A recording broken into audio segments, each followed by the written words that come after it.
it's you I'm falling to. I was lost up in the darkness, but then I found you. I found you.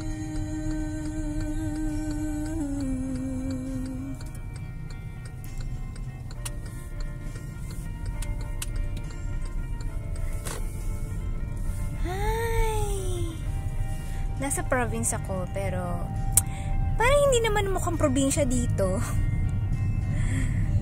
Kasi slowly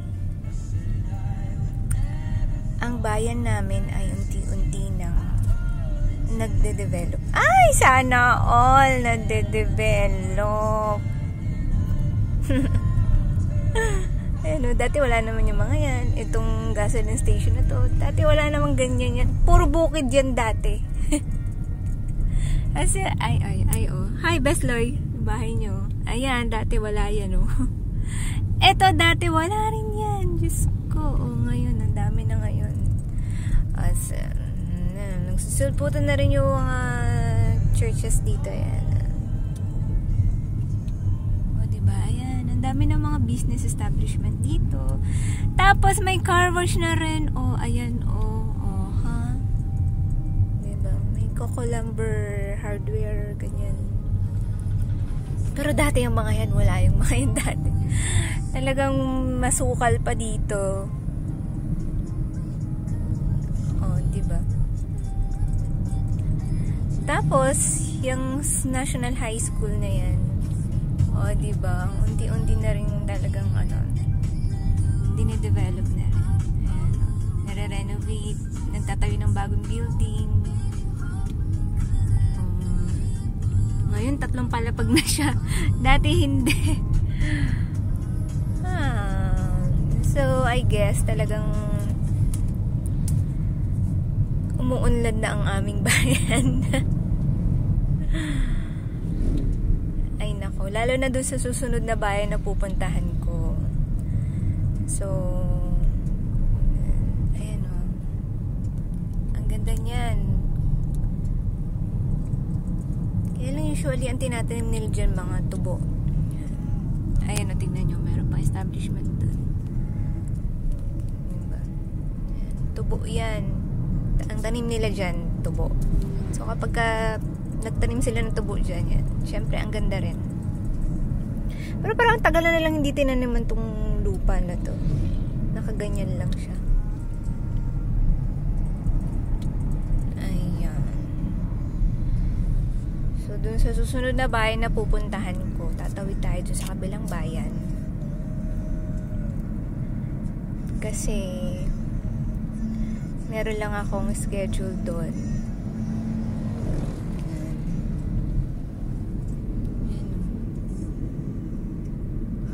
Diyan naman, puro palay naman yung tinatanim nila dyan.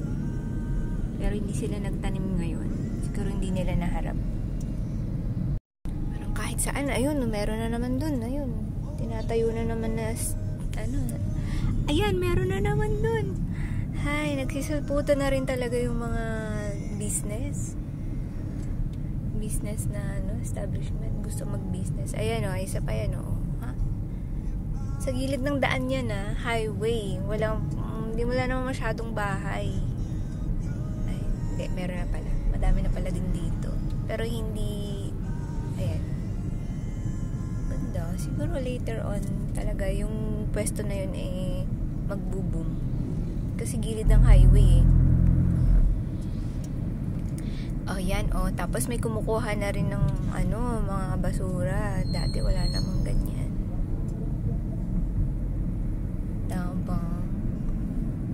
So, unti-unti na din talagang nagkakaroon ng improvement. Sana all may improvement. Ayan. Busina tayo.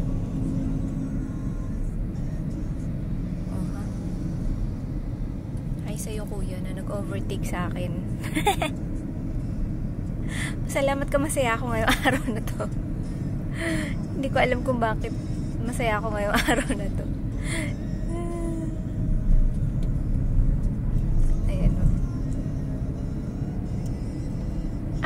Next time, itatry ko namang tumambay dito. Diyan, oh. Oh. Huh? Pwedeng bumili ng tubig dun. Tapos, pwede ka munang tumambay dun habang kumakain ka ng tubig. Diba? Ayan yung mga tubuan, oh. Ayan, oh. Oh, diba? Sa ano, all ko, huwang ko. Alawak ng tubuan.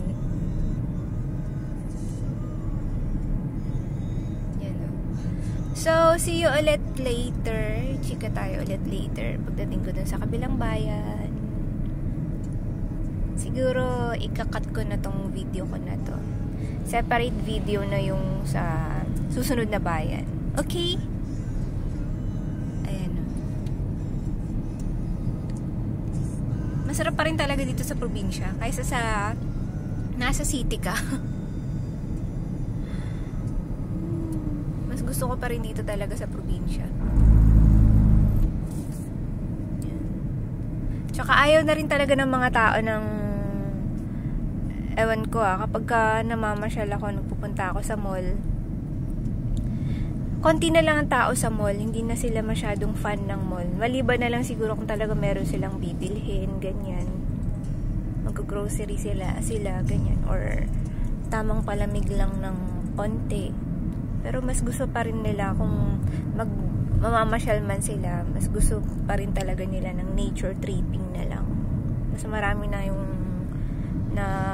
out of town kaysa sa pupunta ng mall para mag-mall, ganyan. So, I guess mas okay naman yung ganun.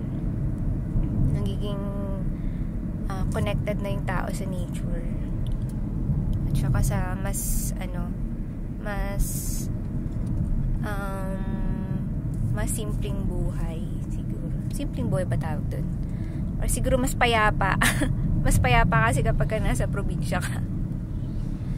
Ayan.